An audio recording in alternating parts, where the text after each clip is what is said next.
దేవర్షి, పరమేశ్వర్లు ఇక్కడ ఉన్నట్టుగా లేరు. ఇప్పుడేం చేయాలి? ఎక్కడికి వెళ్ళి ఉంటారు? పదండి, నందిని అడుగుదాం. నారాయణ నారాయణ నారాయణ, శ్రీమన్నారాయణ నారాయణ నారాయణ.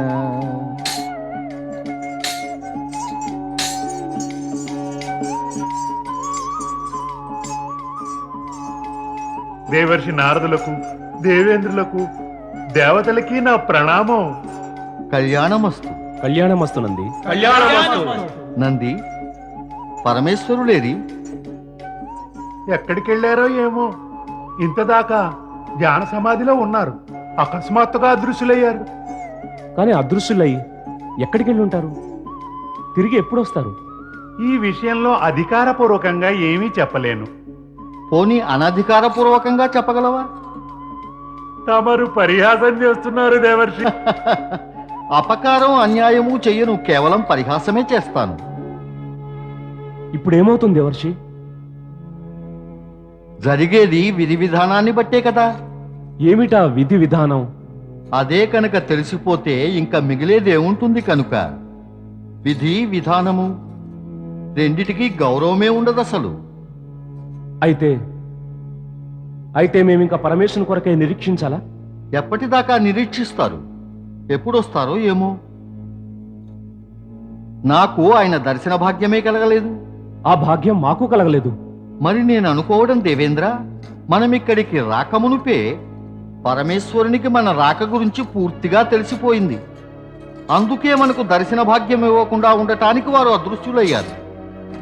నేను ఒక్కడనే ఇక్కడికి వచ్చుంటే దర్శనం తప్పక కలిగేది.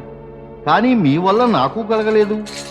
అంటే వారు కేవలం మాపై అలిగారన్నమాట. అంటే వారు అదృశ్యులవడం దాన్నే సూచిస్తోంది. మరైతే అందుకు కారణం ఏమై ఉంటుంది దేవర్షి? దేవేంద్ర, ఇక అన్ని కారణాలను, కార్యాలను, మార్గాలను నేనే తమకు చెబుతూ ఉంటే తమరేం చేస్తారు? అంతకన్నా మంచి పని ఏమిటంటే తమరు తమ స్వర్గపు సింహాసనాన్ని నాకు అప్పగించేయండి. ఈ కరతాళాలు వీణ తమరు తీసుకోండి. పరమేశ్వరుడు ఎలాగూ మాపై అలిగారు, ఇక తమరు కూడా అలిగితే మాకు శుభం ఎలా కలుగుతుంది? నేను అడగలేదు దేవేంద్ర, అసంతుష్టుణ్ణి. తమరికి ఇది కూడా తెలియదా పరమేశ్వరుడు మీపై ఎందుకు కలిగి ఉంటాడో? తమరు మరిచారా? మన్మధుణ్ణి మీరు పరమేశ్వరుని మీదికి ప్రేరేపించి ఆయనకు కోపం తెప్పించలేదా? ఆయన అదృశ్యులయ్యారంటే ఇదే అర్థం. ఆయన ఇప్పటికీ ఆ సంఘటనను మర్చిపోలేదు. అందుకే ఆయనకు మీపై అతి కోపం. అయితే ఇక మేమేం చెయ్యాలి? ఏం చెయ్యాలా? జాగ్రత్తగా ఉండాలి దేవేంద్ర. స్వర్గాన్ని, తమను, తమ అధికారాన్ని, సమస్త దేవగణాలను తమరు కాపాడుకోవాలి. అందుకోసం తారకాసుర వధ జరగాల్సిందే. ఆ వధకు గాను పరమేశ్వరుడు ప్రసన్నుడు కావడం అత్యవసరం. అటువంటి వారు ప్రసన్నులు కావాలంటే మనం సత్ప్రవర్తన, సద్గుణాలు, సద్భావనలతో వారిని ప్రసన్నులు చేసుకోవాలి. దేవర్షి, నేను తమరి మార్గదర్శకత్వాన తప్పక నడుస్తాను. తమకు అదే శుభం కలిగిస్తుంది దేవేంద్ర. అనండి. ఓం నమః శివాయ. ఓం నమః శివాయ. నిస్సందేహంగా ఓం నమః శివాయ అనే పంచాక్షరీ మంత్రం సమస్త జగత్తుకు శుభకారకమే. ఈ మహామంత్రం జపిస్తూ శుభకారకుడైన శివునిపై అచంచల భక్తి కలిగిన వాడు ధర్ముడనే రాజు.